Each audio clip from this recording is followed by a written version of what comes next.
Là, tout de suite, je vois ma voisine, son Excellence députée, Madame Touré, qui va nous dire aussi ce que vit le Mali à l'heure actuelle. Tout le monde, naturellement, a une pensée particulière pour le Mali, pays qui souffre particulièrement de cette abomination.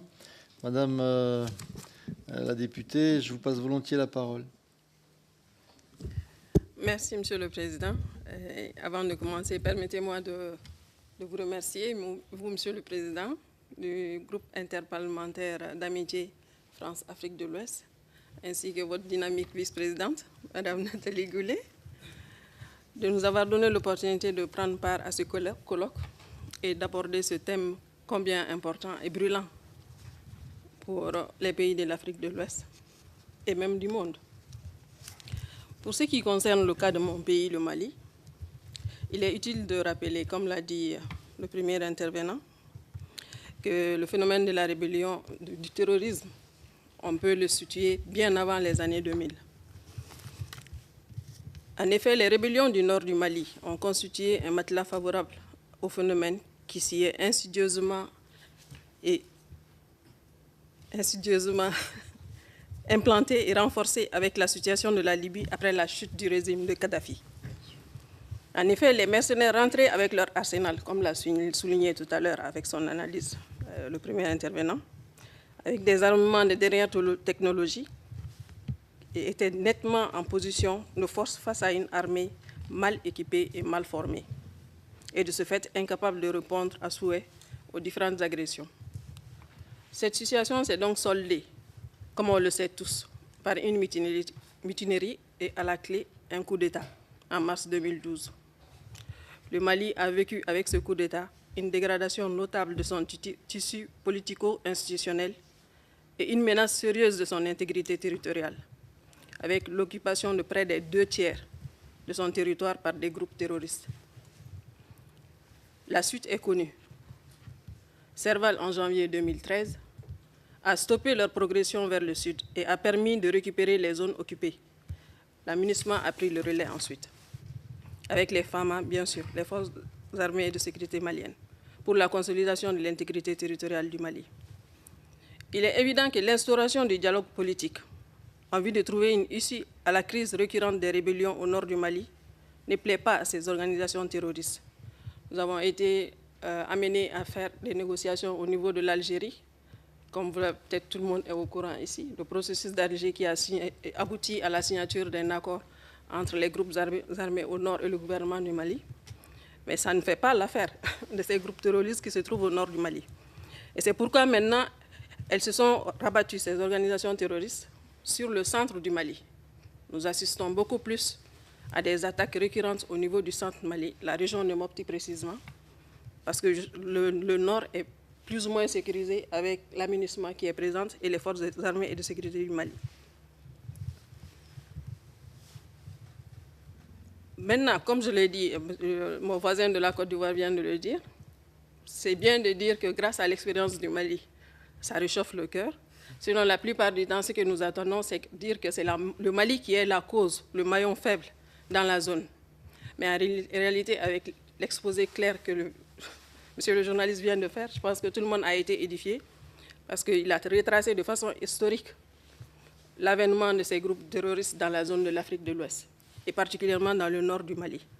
Maintenant, l'un des points faibles de nos différents pays, il a souligné l'honorable Faudier de la Côte d'Ivoire, c'est la porosité de nos frontières. Le contrôle est très faible.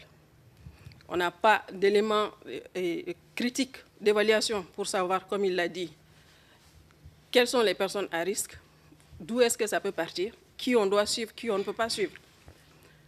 Au niveau du Mali, nous avons essayé plus ou moins avec ces différentes attaques. Des mesures ont été prises. Ces premières mesures, c'est l'adoption des lois au niveau de l'Assemblée nationale. La loi d'orientation et de programmation militaire, qui a vu vraiment une nette amélioration des conditions de vie des forces armées et de sécurité du Mali. Nous avons également une loi sur la sécurité intérieure, qui aussi prévoit de renforcer.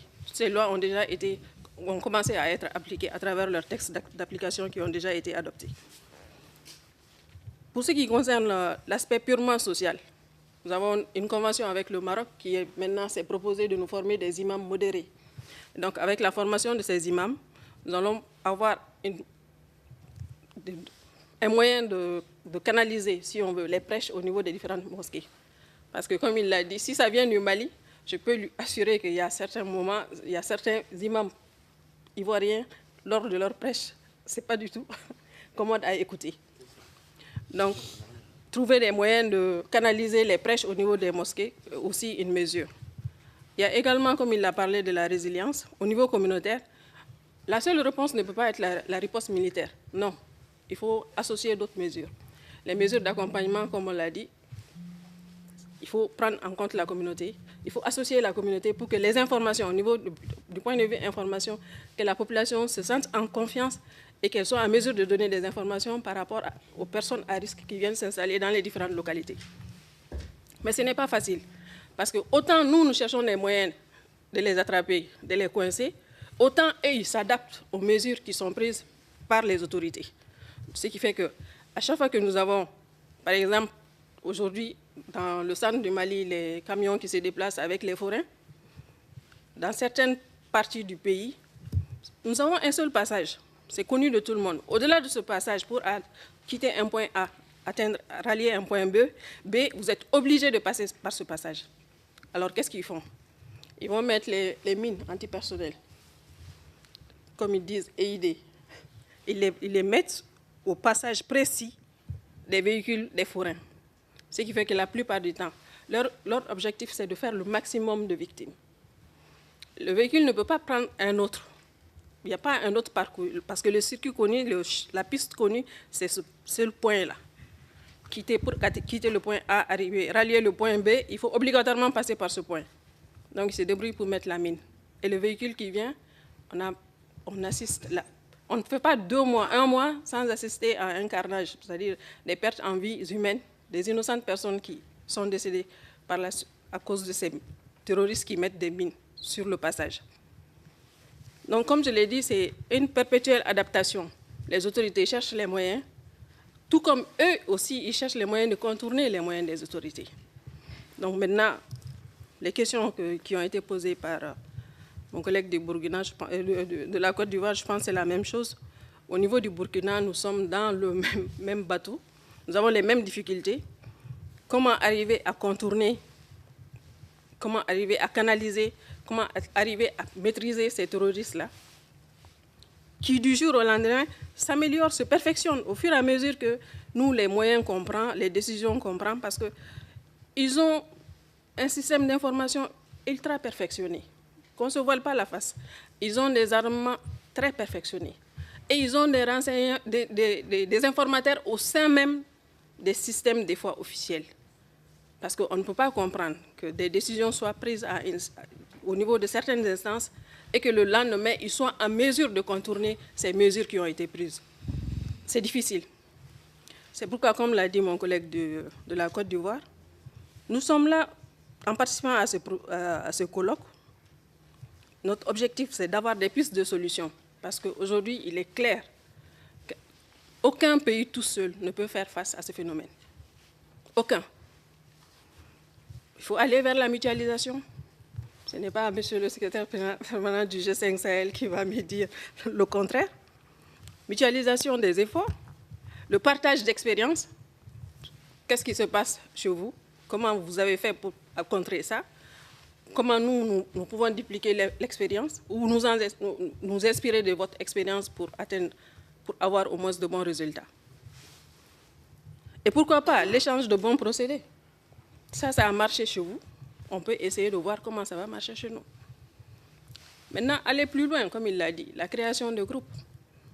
Parce que, comme on l'a dit, ça commence par une région, mais ensuite, ça se répand. Il a fait l'évolution, il a fait l'historique de la situation. Ça n'a pas commencé au nord du Mali. C'est venu petit à petit. Maintenant, comment, comme ce fléau qui a gangréné toute une zone, qui commence à s'étendre, comment arriver à circonscrire encore ce phénomène qui s'est étendu et qui touche à tout le monde pratiquement? Comment y arriver? Donc voilà, du point de vue objectif, nous espérons, au sortir de ce colloque, avoir au moins des pistes de solutions. S'il y a moyen de mettre en place un groupe de réflexion, s'il y a moyen de mettre en place des mesures de renforcement au niveau des différents États, des mesures d'accompagnement pour nous aider à combattre ce phénomène qui aujourd'hui, on peut dire, est universel, parce que ça ne concerne pas une seule personne ou un seul pays. Tout le monde a sa part dedans. Je pense, avec la série de questions qui va certainement venir après ces exposés, on peut rentrer dans les détails et puis donner des informations complémentaires. Je vous remercie de votre attention. Merci.